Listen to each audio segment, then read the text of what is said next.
After spending about a week trying to cancel me hard on Twitter, EVS got really, really quiet yesterday as Horseman went ballistic in sales. People were craving this. It was out of control. Of course, he did his trash cast last night. He's been going off on Eric July's latest Rippaverse comic for months, saying how stupid it was, how terrible it was. Even drew the attention of Chuck Dixon and Joe Bennett at points. And I appreciate Chuck Dixon. He was sharing out some of the information about these guys trying to get my Kickstarter campaign canceled earlier in the week. So don't piss off Chuck Dixon. He's not one that you want to go at. But unfortunately, this guy will go at anybody just to attack Eric July. Because he's just so mad that Eric consistently outsells him and consistently makes better comics than him. And that's really what this is all about. It's very, very sad. And we're going to show you exactly how crazy these simps are reacting in this video. It's out of control. My name's John Delarose, everybody. And like I said, I've been canceled hard this week by these guys. They've been trying to go at me, attacking my family, everything. All because I have this very successful comic book, The Hidden Emperor, right here. Made over $40,000 with 3 days left to go. You can back this. Don't miss it, guys. This is fantastic stuff. We get a great review from Jacob Airy, who's a wonderful conservative commentator who read the Overmind first installment of this, who said that this was very fun storytelling. You don't want to miss it. Blaine Pardo from Battletech says I'm an incredible storyteller as well. Chuck Dixon says it's worthy of your support. This is where all the real ones are at, everybody, and they don't want you to discover it. That's really what it comes down to. In fact, they've tried to get the campaign taken down and failed, thank God. But we're still here, and we're winning, and we're going to win even harder, and we appreciate you for being there. We appreciate especially the people who are really here for comics, really here for science fiction. This is for you. Everything we do, our hard work all the time, is just a love letter to you because you're what's important, and we understand that, and that's why we deliver. All right. So the book's done, as I said many times before. I got my proof copy in for the new print of Overmind. It looks fantastic. It's oversized art. We're producing these in much bigger oversized art, like Marvel Omnibus size. Because why would we just do standard size comics like EVS does? He just copies the broken industry. We make it better, and that's what we're trying to do around here. We're innovative, we're changing the game, and we deliver.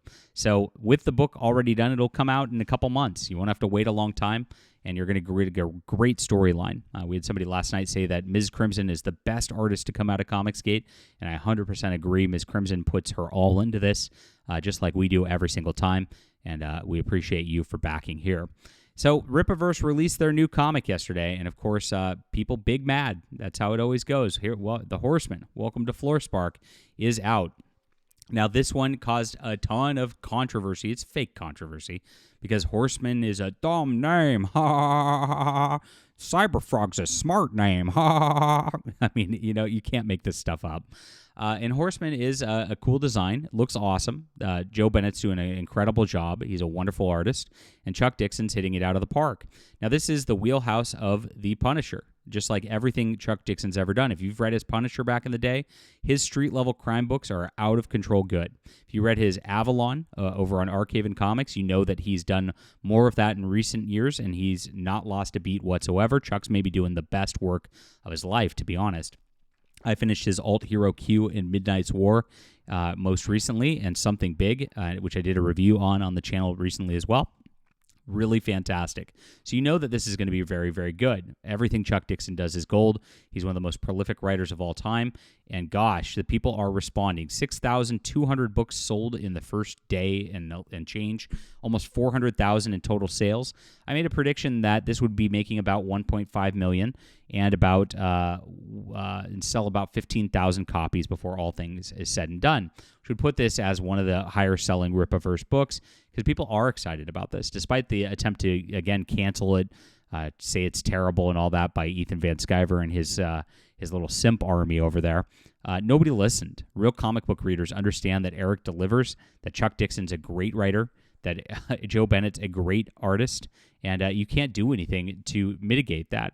Now, Ethan has made it very, very clear that he's willing to go after anybody. I know that in an attack to attack my campaign, because I said we had some of the greatest sci-fi writers ever on the campaign, and that we're really just doing something great, because, again, Mike Barron from, again, Punisher fame, Nexus, did a beautiful short 4-pager to add to this. Ethan attacked it and pretended that Mike Barron and L sci-fi writers are equivalent to Patrick S. Tomlinson, the weird SJW who can't write.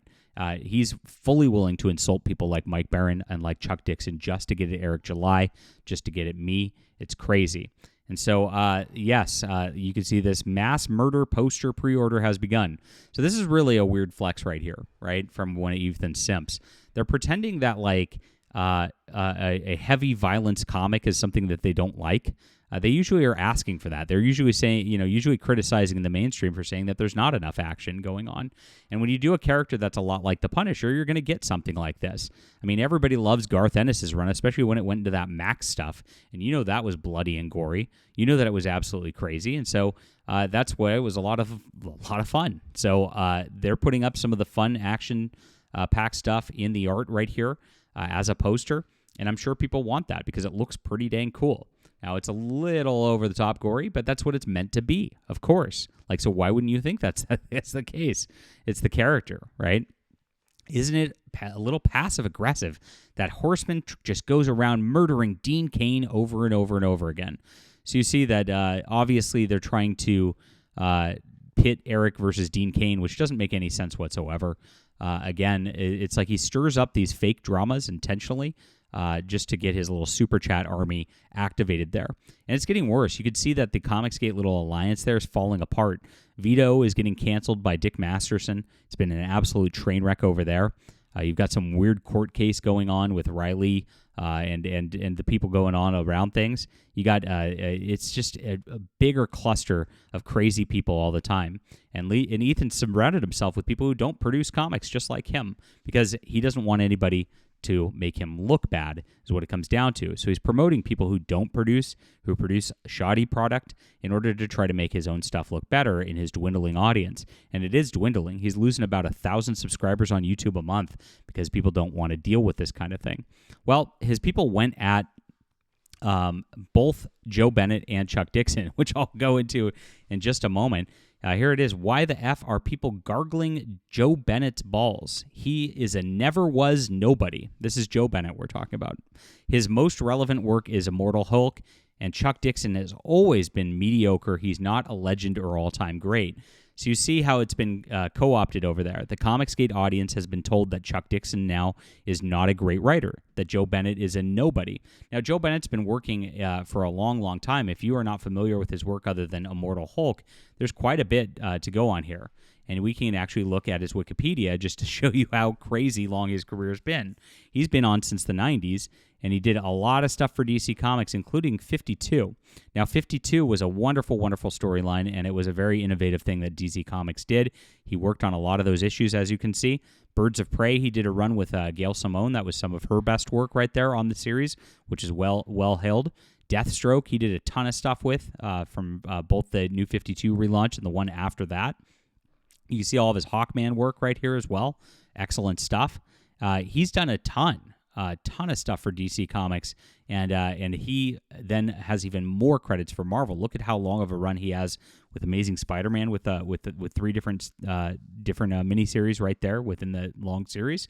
This was in the Brand New Day situation back then.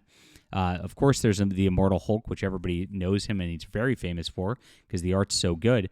But the list goes on. There's just tons of stuff right here. Ninja K versus the Valiant Universe. This was a fantastic one from Valiant that I loved back in the day as well. Joe Bennett really is one of the A-listers in the industry, and it's very obvious, and everybody knows it. So, of course, they try to denigrate him. That's what they try to do. Chuck Dixon calling him mediocre is ridiculous as well. And not only that, but another one comes at Chuck calling him a one-hit wonder. What's his one hit? I mean, Chuck Dixon, again, as I say on Twitter right here, is the most prolific comic writer of all time. He's one of the best comic writers of all time, too. I can point you to a lot of great works. Like I said, more recently, Midnight's War, Alt Hero Q, Something Big. They're all fantastic comic books. Hunter Ninja Bear was one that came out a couple of years back, which was a really great book as well. But you can go back into his stuff. He's got a wonderful Moon Knight run, which is some of the best stuff ever on that character. His Punisher work was fantastic. His Batman work through, of course, Nightfall and creating Bane was really, really great. He created my favorite character, Stephanie Brown, spoiler, There's so much to go on. And remember, he invented Birds of Prey as well. They like to credit Gail Simone for that, but it really was Chuck's work as well. On the indie side, back in the day, if you haven't read his Airboy stuff, that's some of the best comic books ever made, hands down. Go track those down. And I just haven't even scratched the surface of Chuck Dixon's prolific work because he's got so much. He is the most prolific comic writer of all time. So this is the level of cope that they're going to because of Horseman right now, because it's so successful. They'll cancel Chuck Dixon. They'll cancel Joe Bennett. They'll cancel Mike Barron. They'll cancel me, all because Ethan Van Sciver's looking absolutely terrible, not able to finish his work, going at creators, attacking them personally, attacking their families.